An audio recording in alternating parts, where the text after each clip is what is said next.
बहुत बहुत धन्यवाद प्रभु जी। आज आपने बहुत अच्छे से ये कैसे हम अपने आप को कृष्ण भावना भावित रखें ये बताया, और पूरे तत्वों को बहुत अच्छे से समझा प्रभु जी। भगवान कैसे जो है अवतरित होते हैं ये बताया। प्रभु जी खाली मेरा एक ऐसा जिज्ञासा था प्रभु जी की हम देख रहे हैं कि कैसे भगवान जो है वो गर्भ में आ रहे हैं।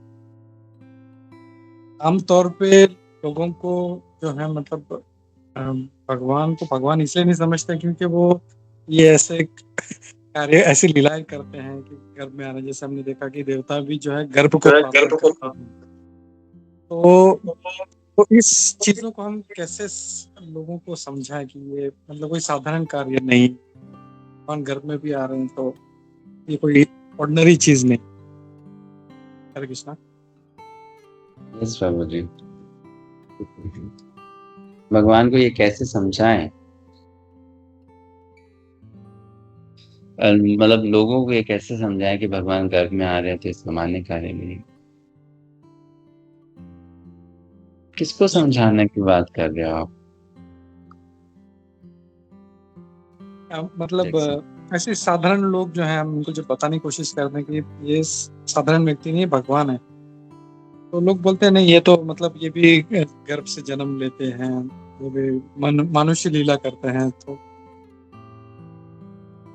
उसलिए प्रभु नहीं। तो सच बात तो ये है प्रभु जी कि देखिए ऐसे प्रकार के लोग हमेशा संसार में रहेंगे, स्वीकार नहीं करेंगे। प्रभुपाद जी ने यहाँ पर एक तात्पर्य में बहुत अच्छी बात लिखी है ना, कि हम जो भी ये स्वीकार करते हैं समझते हैं, ये हम शास्त्र के आधार पर समझते हैं। हर चीज हमारे तार्किक समझ के अंतर्गत नहीं होती है, कुछ तर्क के बाहर की बातें भी होती है, लेकिन शास्त्र में दिया है तो हम स्वीकार कर लेते हैं। तो वैसे लोगों को जिनको शास्त्र में श्रद्धा नहीं है कि शास्त्र जो कहता है सही कहता है, आप उनको नहीं समझा सकते हो। शास्त्र में श्रद्धा नहीं होगी तो जब वो आधार ही नहीं मानेगा किसी सच्चाई का या सत्य का, तो फिर आप उस व्यक्ति को प्रूव कैसे करोगे कि ये सच बात है, ये सत्य है। तो जो लोग ऐसा नहीं मानते हैं उनको समझाने की कोशिश करना, हमें समझना चाहिए हमारी खुद की मूर्खता है या समय बर्बादी है। वो नहीं समझेंगे, उनको अपना समय चाहिए, टाइम चाहिए। हमें शास्त्रों को उन्हीं को समझाना चाहिए जिनको शास्त्र में श्रद्धा हो, या शास्त्र के प्रति जिनके हृदय में श्रद्धा को जन्म दिया जा सके।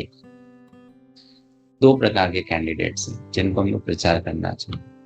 अगर किसी के हृदय में शास्त्र के प्रति श्रद्धा को जन्म नहीं दिया जा सकता तो हमें उसको प्रचार भी नहीं करना चाहिए। अगर हम उसके हृदय में पहले शास्त्र के प्रति श्रद्धा ला सकते हैं, है ना, आचार्यों के प्रति श्रद्धा ला सकते हैं, तभी हमको प्रचार करना चाहिए। नहीं तो आप समय बर्बाद कर रहे हो।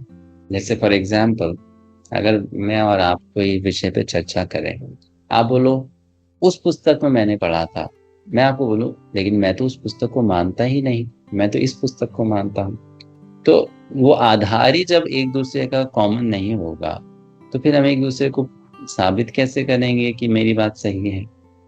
इसलिए जब हम कोई भी बात का प्रचार कर रहे हैं, भगवान के बारे में, भक्ति के बारे में, संसार के बारे में, तो उसका आधार वैदिक ग्रंथ है। कोई वैदिक ग्रंथ को ही न स्वीकार करे तो उसको क्या प्रचार करेंगे। इसलिए शुरुआत में हमें उसको वैदिक ग्रंथ में श्रद्धा वो बनाए उस प्रकार से उसको सिखाना होगा। वो श्रद्धा बन जाएगी, फिर हम वैदिक ग्रंथ के आधार पर उसको अलग अलग बातें सिखा सकते हैं कि ऐसा वैदिक ग्रंथ में दिया है या वैसा वैदिक ग्रंथ में दिया है, तो वो स्वीकार कर पाएगा। नहीं तो वो नहीं करेगा, करेगा ही नहीं। इसलिए पैसा समय बर्बादी करना। और ओके कोई प्रश्न? ओके।